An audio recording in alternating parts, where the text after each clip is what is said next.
Hi guys, I'm Gatesy. This is Falls from Iron. We thought we'd do a little piece subsequent to the transfer window shutting, just basically talking about the transfer business. I've got West Ham online with me here. How are you, sir?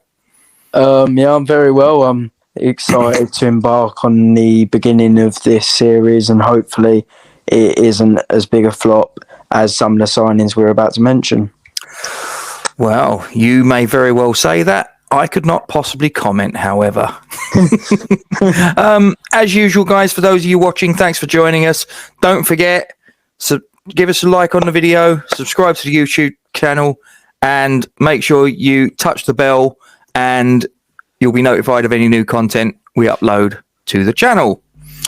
So basically, we're just going to go along the list. I'll get the tier list there for the people at home to see.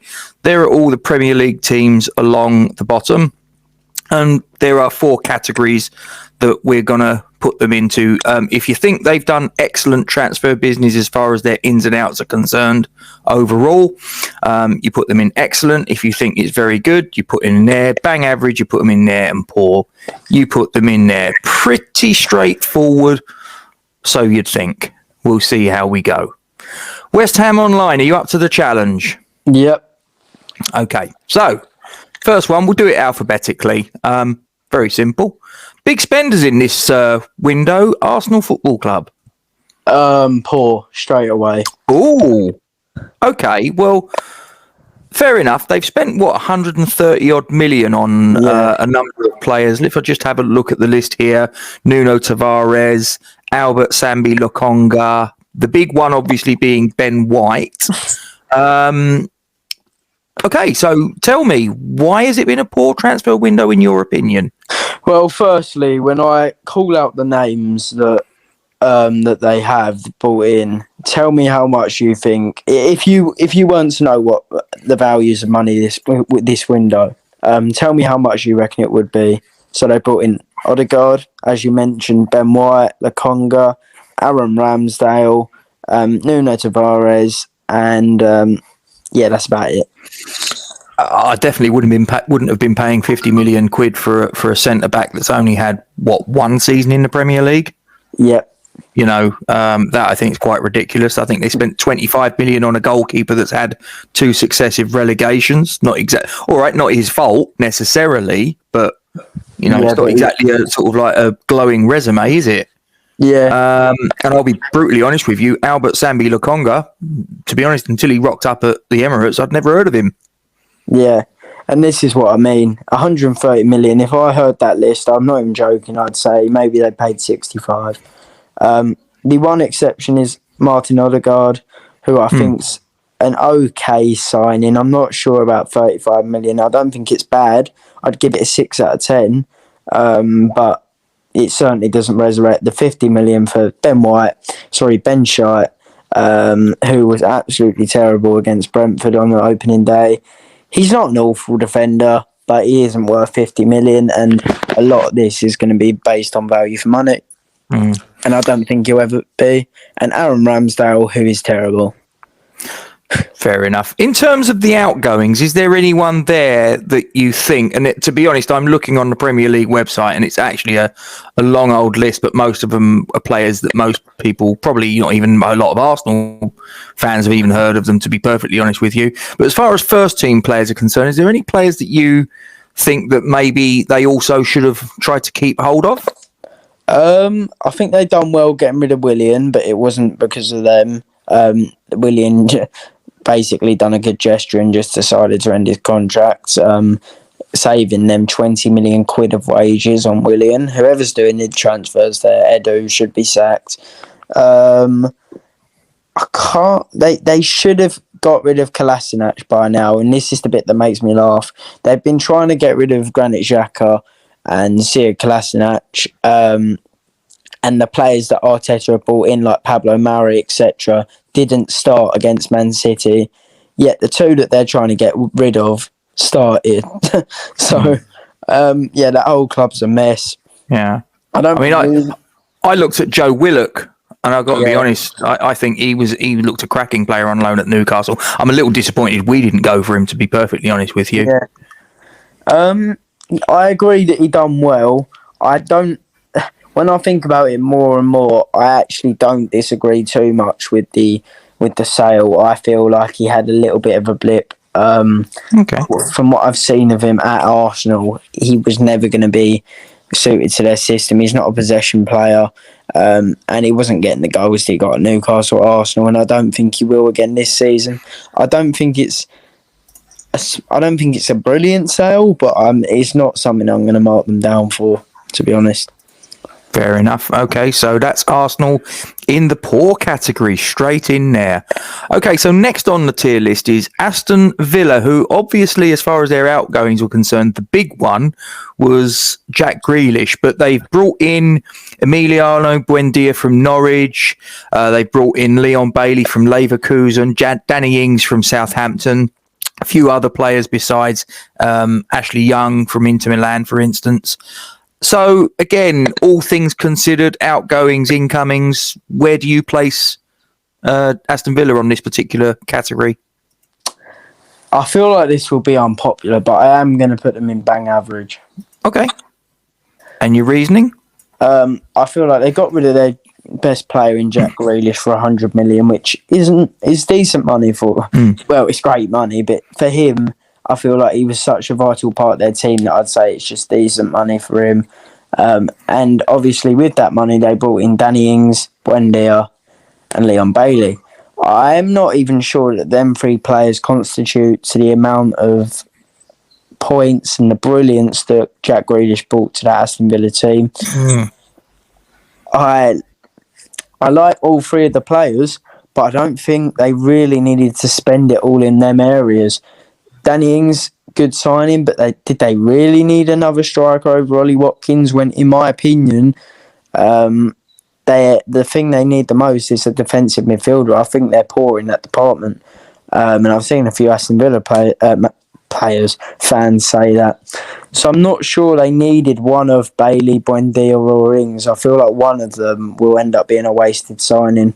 So I think they're all good players, don't get me wrong, but I'm not sure that they've spent their money in the right areas, and obviously their best players left. Fair enough. So Aston Villa, with regret, go in the bang average category. Probably get the people in Birmingham being a little bit hot under the collar, but then again, probably not many people from Aston Villa that watch this channel, quite frankly. But you never know. If there is, then apologies, but he's got to put you somewhere, guys. But okay, so moving on the list, we've got Brentford, new boys to the Premier League. I mean, I'm just looking here again on the Premier League website. As far as their incomings are concerned, again, to be honest with you, I've got to be honest, I've never heard of a lot of them. I mean, probably the one that I look at and say, yeah, I've heard of him is Christopher Ayer of Celtic. Yeah. But yeah, other than that, I mean, to be honest with you, an awful lot of the names are not familiar to me, but I don't know about yourself. Yeah, I've heard of none of them apart from Ayer, to be honest. From what I can remember, I don't think I actually have heard of any of the players they've got in. Maybe I'm missing one or two that have crept out of my mind, and if I was reminded of them, I'll be like, yeah, that was a decent signing. But Ayer's a brilliant signing, in my opinion. I think he'll really improve their defence. The others, I've not really heard of, but I will trust the recruitment, the Brentford board, because we all know that they get it right more often than not. But based on my knowledge and what's been seen so far, I'm going to put them in the bang average. Okay. Sorry, Brentford. No, I've put them in the wrong one. There it is. It's all right. We'll edit that bit out.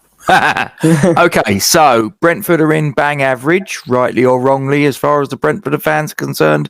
That's where West Ham Online have put you. So, okay, next one on the list, Brighton and Hove Albion. Now, again, according to the Premier League website, I'm looking at their incomings, and a bit like Brentford, really, an awful lot of these players, to be honest with you, I've not heard of, with the possible exception of one Abdullah Sima, formerly of Slavia Prague, who was heavily linked with us since probably the January transfer window. I seem to remember we were told he was worth about 50 million quid back in that transfer window, and he's gone there for about 7 or 8. Yeah.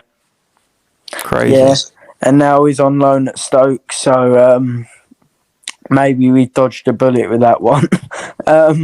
But what I will say is I like the signing of, I think his name's Mwepa, in midfield. He looks a tidy player. Salzburg, they got him from, yeah. Yeah, he looks a really tidy player. But for me, they just haven't addressed what they needed to. They really needed a top striker, in my opinion. And I feel like they had the budget to go and do that if they wanted to. Instead, they bought more midfielders, a striker they're going to send on loan, and they've not addressed where they needed to, in my opinion. I don't feel like they'll progress much as a team due to this window. What I will say is they've had an absolute miracle getting 50 million for Ben White. Good sale, but they didn't really invest the money much. So, sorry, Brighton fans, but you're going in bang average as well. You're not very popular in Brighton, West Ham Online. You might want to be careful next time you're down on the south coast. So, okay, so moving on, we've got Burnley. Now, just again, looking at the Premier League website, incomings, probably the ones that stand out to me are Wayne Hennessy that they got from Crystal Palace and Aaron Lennon. The other ones I'm looking at and I'm like, and Connor Roberts. Other than that, I'm looking and thinking, again, by and large, an awful lot of these are names that are unfamiliar to me. Again, I don't know whether you've got any knowledge of these guys like Nathan Collins from Stoke, Maxwell Cornet from Lyon. Over to you. I have loved Burnley's how Burnley have spent their money this window. For a club on limited resources, they've not done a lot of business, and the owners need to be questioned as to where they're hiding their money. But for what they've done, I think they've made fantastic signings. Nathan Collins was brilliant at Stoke, and he can play as a right-sided centre-back or as a right-back. I think he'll be a top player for Sean Dyche in the future. He really does suit him. Okay. Maxwell Cornet offers them something completely different. He's a technical left-back who can also play on the wing. I feel like he'll just add a new dynamic to the Burnley game, which they haven't really had since Stephen Defoe left. And he's just something different that I think is going to be a tremendous signing. Connor Roberts, I love that signing as well. Once again, allowing them to be flexible, and I think I'm seeing what Dyche is doing here. He's allowing himself the option to play with a back three as well. With Cornet obviously being more attacking minded as a left wing back, Roberts as the right wing back, and Collins coming in as the right centre back. But then again, they can also occupy themselves in their traditional 4-4-2, which they like to play in. I think that's what Dyche will play in the majority of occasions. But for me, they've just brought more flexibility in this window, and I really like the business they've done. So I'm going to put them in very good. Yeah, and I'm just looking at their outgoings as well. Probably the only one of the outgoings that I'm looking at and thinking was a first team player was Robbie Brady. Yeah, so yeah. Not saying he's a good player. I'm just saying he was in their first team squad. So where are we putting this? Where are we putting Burnley? Very good. Very good. Okay, there we go. Burnley fans rejoice. Okay, so next Chelsea. Now this could be interesting because they didn't do much in the way of incomings, but they done a lot of outgoings, didn't they? And I don't know how they get the money they get for some of their players, but they're brilliant at selling players, is what I'll say. Guehi for 24 million is a brilliant sale, in my opinion. I don't think he'll ever be a Chelsea level player, and if he does, they've got that buyback clause. Tino Anjorin is obviously going on loan with an option to buy for 17 million. Brilliant again, another buyback clause in that contract there. The only questionable outgoing, in my opinion, was Tino Livramento. I feel like they should have loaned him out instead of selling him for 5 million. And although they have a 30 million buyback clause, which this is a smart thing that they keep doing, you're seeing this often, I don't feel like it is justified for them to just lose 25 million like that when they could have just loaned him out to Southampton instead. So yeah, in terms of outgoings, I think they've done really well. Incoming Romelu Lukaku. Now, very good striker. Very, very good in terms of what they need, and I think he'll change them. Why do I sense there's a but? Yeah, there is a but. If they win the league or win a trophy because of him, then it's a good signing. But 100 million for a 28-year-old striker who they had before and sold for 32, in my opinion, is ridiculous. I do think it's a good signing, but one that can easily go south if they don't win anything. I don't care how many goals he scores. It's ridiculous spending 100 million on a 28-year-old. So Chelsea for me, bang average. Bang average, shock horror, and yeah, I'll say it here. I actually think they're going to win the Premier League this season. Fair enough. I think Man City will. Okay. Might have a little cheeky chat after this is finished. Have a little friendly bet with you. Alright. Okay, so we move on. Crystal Palace, who obviously were taking over the managerial reins from Roy Hodgson. Obviously, it's Patrick Vieira, formerly of Arsenal fame. Just looking at some of the names that they've brought in: Michael Olise from Reading, Mark Guehi from Chelsea, who you mentioned earlier, Joachim Anderson from Lyon, who was on loan at Fulham last season, Conor Gallagher. I mean, they've done an awful lot of business, to be fair. Yeah, it's a good window for Palace. I think they might have overpaid on one or two players. We'll see whether they've overpaid on Mark Guehi for 24 million. I'm not sure how much Anderson was, so I think it was around 20, but I could be completely wrong there. And obviously, Odsonne-Edouard could go one or two ways, but he's still a good striker for the level they're at. Yeah, Conor Gallagher on loan as well is looking like a really tidy bit of business, obviously. It is after last Saturday. Yeah, we know that too well. So I think they've had a very good window, in my opinion. And Michael Olise, who I've not even mentioned, is a tremendous signing in terms of value for money and what you're getting. I'm not sure if he'll be able to fit in the same system as Eberici Eze when they both return from injury, but that's yet to be seen. But yeah, definitely a very good window for them, and obviously they've kept all their main players as well. Fair enough. So Crystal Palace, the Eagles, are in the very good category. So fair enough. Moving on, we've got Everton Football Club, who, just looking at their incomings, Andros Townsend, Asmir Bekovic, Damari Gray, Salomon Rondon. Yeah, it's a poor window. It's a poor window.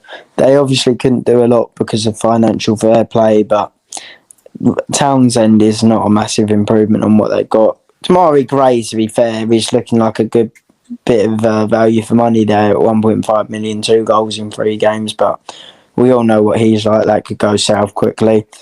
And the others are okay, but and they've obviously Moise Keane has left them. Obviously, that ended up being a huge flop signing. Obviously, they lost their record signing to Prison FC. So, yeah, poor window for them. Okay, they're in there. The blue half of Merseyside, you're in the poor category, I'm afraid, guys. Okay, so we move on. Leeds United, looking at some of their incomings, they made Jack Harrison a permanent signing. Junior Firpo, who was tentatively linked with us for a spell in the transfer window, and the big one probably being Daniel James from Manchester United. Yeah, poor. Sorry, poor. Wow, interesting. Go on, explain your reasoning. Firpo, I'm not sure will suit Leeds. That one I'm not really too fussed on. Making Jack Harrison permanent is a good bit of business. Don't get me wrong, but that was already pre-arranged. So yeah, I class that sort of as a bit of business that has already expired its congratulation date. Daniel James, my God, what an overpay. The man is literally like Lightning McQueen on the football pitch. He has the end product of Peter Rabbit. There's no way someone can convince me he's a 25 million player. And although I actually think he could suit Leeds counter-attacking system. I think they could have got a much better player in terms of value for money. And where does he fit in? You've obviously got Rafinha on the right, Jack Harrison on the left. Did you really need Dan James? Did you really need the speed merchant? No, is what I think. Poor. Sorry, Leeds fans, but poor. There you go. There, another one to join Arsenal and Everton in the poor category. Okay, so we move on. Leicester City now. Just looking here, Patson Daka, Ryan Bertrand, Yannick Vestergaard, Ademola Lookman, Boubakary Soumare. Outgoings, Christian Fuchs, former Premier League winner. Wes Morgan retires, and the rest of them are pretty much... Oh, and Dennis Pratt. But most of the rest of them are sort of like a mix-up of probably players that most people outside of Leicester have never heard of. Your thoughts on their business overall? Yeah, very good. I like the signing of Patson Daka. I like the signing of Boubakary Soumare. I like the signing of Ryan Bertrand. Yannick Vestergaard, I'm not sure on, to be honest. I don't know about that. I feel like they should have got someone a bit better than him. And Ademola Lookman, I'm not sure he's good enough for what they need. They need a starting right winger, and I'm not sure he's at a Leicester level, which obviously I could be proved wrong on. But it's close to being excellent, but not quite. Close but no cigar. Okay, so we move on. Oh, that's not COVID. Liverpool now. Interesting this, because they only signed one player, Ibrahimo Konate from Leipzig, against, they lost Gini Wijnaldum, number of other players, most of whom, Xherdan Shaqiri, but sort of like in the main, an awful lot of them you'd probably look at and go, not really anywhere near the first team, with all due respect. What are your thoughts on their transfer window? It begins with a P and it ends with an R. They've done absolutely nothing. The fans are frustrated. I am even frustrated. They're not doing any business, and it's going to come back to bite them. They need to improve on their squad. They can't just rely on the squad that won the title 2 years ago. They need more. They need freshening up. The average age of their side is too old, in my opinion. Konate's an okay signing, but whether his value for money is yet to be seen. Poor. They're in there. Bottom of the list. Sorry, Merseysiders, but you've joined your blue neighbours.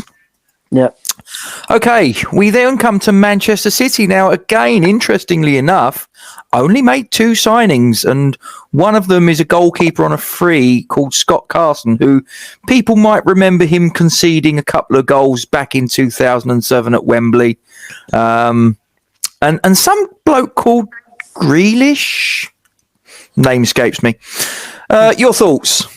Yeah, I think Grealish is a good signing. I personally don't think that. I'm not sure whether he's the best solution for them in terms of how they spent that 100 million. I personally would have went for Harry Kane before him. I think that Harry Kane is the final piece of the jigsaw, if you like. But I like Jack Grealish. I think he's a fantastic player, and yeah, I think it's at least a 7 out of 10 signing. But they've not done a whole lot else, and they still didn't get a striker. So sorry, Man City. Welcome to bang average. Yeah, and obviously one of the players that has moved on to pastures new is a certain Sergio Aguero going to Barcelona on a free, and Eric Garcia as well went to the same destination on a free. Just looking down the list, obviously Jack Harrison going to Leeds. Most of the players I'm looking at, again, are not fundamentally first-team players, so you just sort of shrug your shoulders. But yeah, it's interesting that sort of like you look at Man City, who won the Premier League last season, Liverpool, who won it the season before, and between the pair of them, they've signed 3 players, and one of them's a goalkeeper on a free who probably won't play. Yeah. So, interesting. But then we come to their City neighbours, Manchester United. Just looking at their incomings, Jadon Sancho, Tom Heaton, Raphael Varane, and some bloke called Cristiano Ronaldo. I don't know if you've ever heard of him, West Ham Online. It's not a bad list of names, that, is it? No. And the outgoings, Sergio Romero, who was probably by the time he walked out of the door, their number 3 goalkeeper. And just looking at down the list, not really an awful lot of players that are jumping off the page at me as sort of like that were nailed down first teamers. Axel Tuanzebe, not so much. Andreas Pereira dropped out of the picture. Brandon Williams, and obviously probably only Dan James is the only one that was in and around the first team that I'm looking at and thinking is possibly, I'm not saying he was a good player, but he was in the first team squad. So, but yeah, overall, your thoughts on Manchester United? Well, I've already spoke about the sale of Dan James. I think that's brilliant for them in terms of what value for money. In terms of I don't think he's a £25 million player. And Ronaldo, right? Varane is a fantastic signing. He's exactly what they needed. Value for money is brilliant. He's quick. He can bring the defensive line higher up. He's a massive improvement on Victor Lindekrap. And yeah, he's just a very good defender. That signing for me is an 9 out of 10, sorry. But Jadon Sancho, very, very good footballer. But from what I've seen so far, I'm not sure that Ole Gunnar Solskjaer knows how to work Sancho. I'm not Solskjaer's biggest fan, but I'm just going to go off what I think Sancho should be as a signing, and I think he should be a very good signing. But I'm not sure he'll live up to his price tag, so I'll keep that in mind. Ronaldo, look, he's a United legend. Obviously, it's an exciting signing. I'd be buzzing if I was a Man United fan. But when you sit back and look at it logically, United don't create a lot of chances, and Ronaldo's not a guy who can create them much for himself anymore. I'm not sure he's going to do as well as people think. And although it's brilliant, it is a brilliant signing still because it was cheap. You'll make much more than what you paid for him in terms of shirt sales. It brings the fan base back on side. It excites the players. But in terms of how well he'll actually do, I think he'll underwhelm, and that's not because of his own fault. It's because Solskjaer doesn't know how to manage a creative team. Sancho and Ronaldo should be an unbelievable partnership, but whether that will come to fruition is another question. I don't think they improved in the main area they needed to. McFred are not good enough to win a Premier League title. They're not good enough, and they won't win a Premier League title. There's a reason why nobody is talking about Man United winning the title, despite how good their team is, and I think their team is unbelievable. And that's because their midfield is championship level. So, very good for me. Okay. Still yet to having one go in the excellent, but it might be coming down the track. Okay, so Newcastle United. Their incomings, Joe Willock, Santiago Munoz, and the rest of them, quite frankly, just bit part players. Probably not even bit part players at their parent clubs. Looking here, you've got a guy called Charlie Wiggett from Chelsea, a guy called Remy Savage from Liverpool. I've never heard of them either, guys. I'm just reading out what it says on the Premier League website. Against their outgoings, again, I'm looking down it, and most of them are probably youth team players and all the rest of it. So, Matty Longstaff's the only one that I'm looking at and going, yeah, I've heard of him, and he's gone on loan to Aberdeen. So, again, over to you, West Ham Online. Your thoughts on their business overall? I think you know where I'm going to put them. I think I got a rough idea. Just guess. Is it... I'm going to say excellent. Yeah. Would I be right in saying poor? Yeah, I think let's just avoid speaking about them. I'll just say two words. Mike Ashley. No more needs to be said, I think.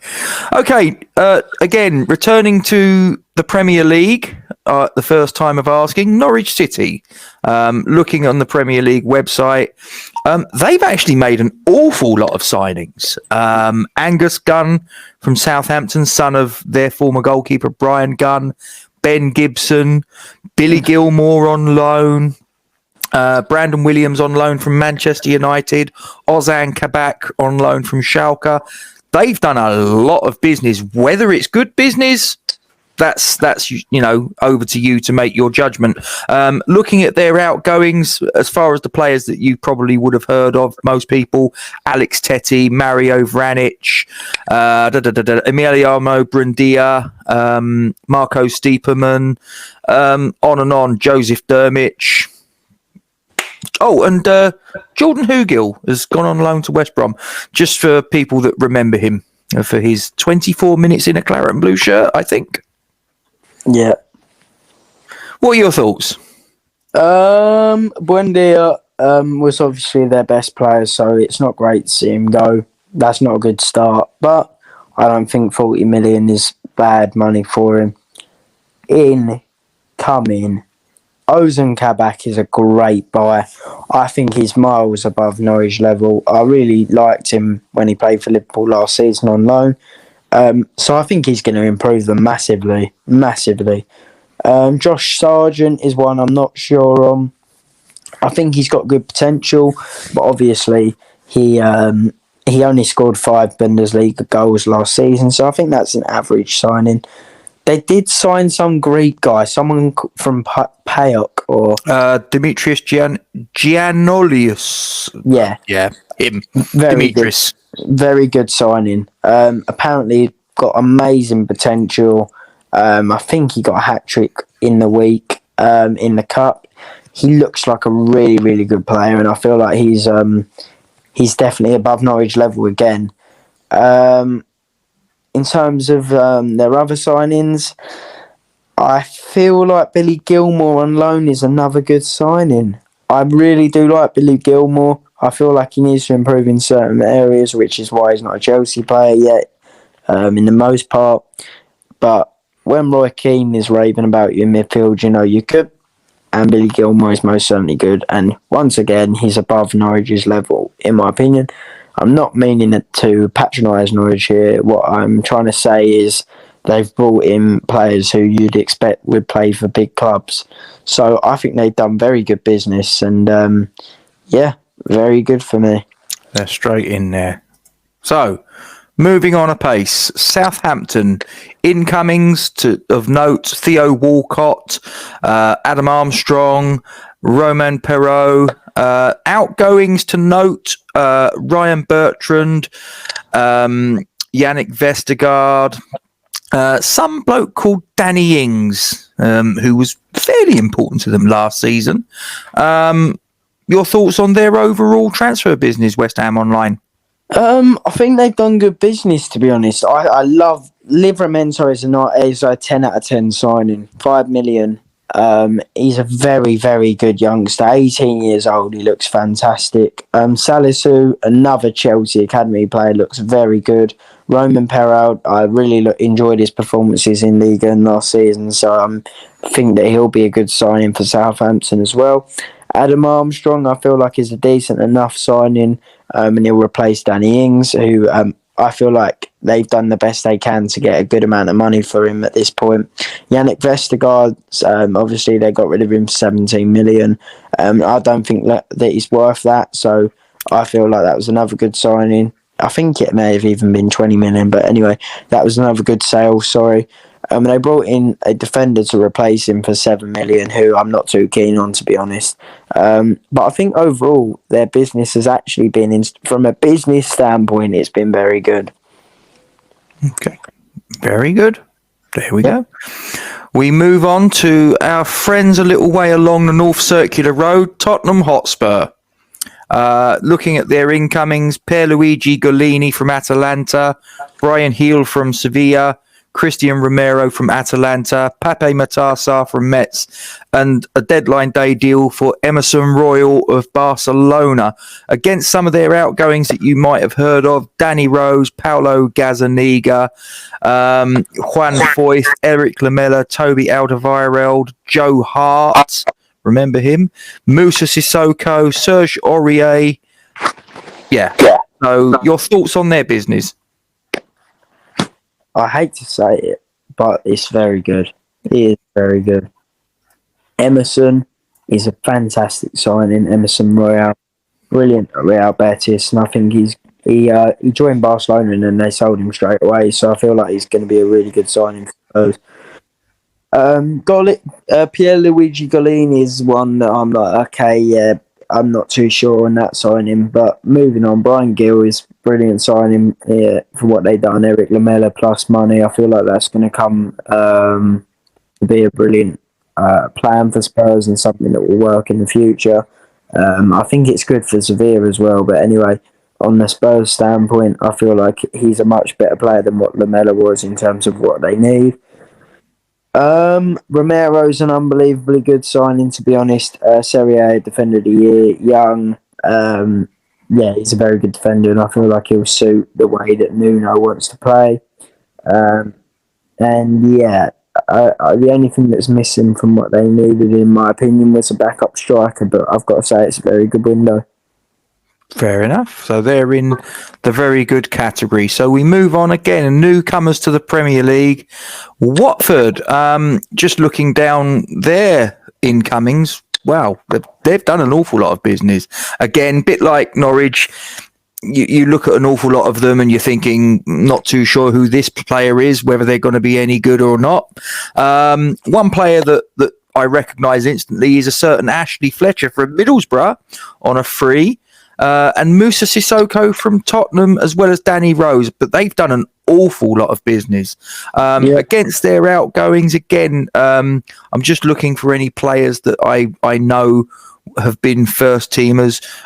Probably the standout ones are Troy Deeney, Andre Gray, Nathaniel Chalobah, Will Hughes, and Domingos Quina, formerly of West Ham. Again, your thoughts on their incomings against their outgoings? I feel like Kuko is a really good signing in midfield. I really do like him. I think he's a good midfielder. I think Peter Otavo's a decent midfielder, and I think he's a good signing as well. Fletcher's one that's a bit pointless to me. I'm not sure that he's a good signing, if I'm honest. But moving on, Josh King, not a bad signing for what they could get and the amount of money they have. It's a signing that, in my opinion, is a beneficial one to them. The same for Dennis, who is a really good player actually, and I think he's going to be a good signing for them. Yeah, the thing with what Watford have done is I can't really disagree with any of the signings they've made. They also signed Sousa in midfield, who, in my opinion, is a decent signing. Danny Rose, good Premier League experience. Obviously, a decent left back, probably a bit above Watford level. So he's a very good left back for what they can get anyway. So yeah, very good window for Watford. I don't think they could have done much more. They're in a very good category. We've got two teams left. Are either or both of them going to hit the heights of excellent? Remain tuned to find out. West Ham United, our very own.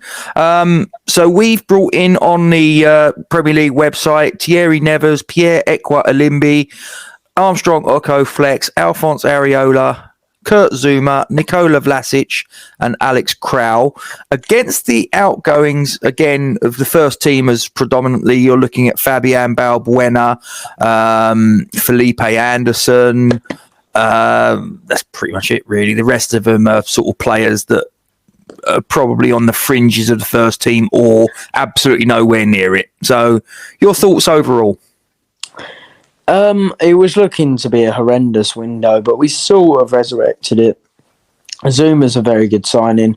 I've told you before, it may be unpopular. I think we did overpay, but he's a good defender and he'll improve us. Vlasic, I was so encouraged with his interview earlier. He seems like the exact kind of character that Moyes would want.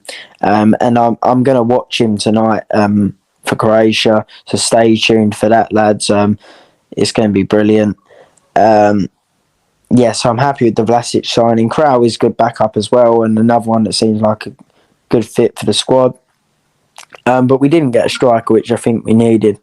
Areola as well is a good signing, by the way. But back to the striker thing, we needed one, in my opinion. And although Moyes might have a game plan without it, just on what I know at the moment, it may end up being an excellent window based on evidence in the future. But I can only go on what I know right now, so it's a very good window for me.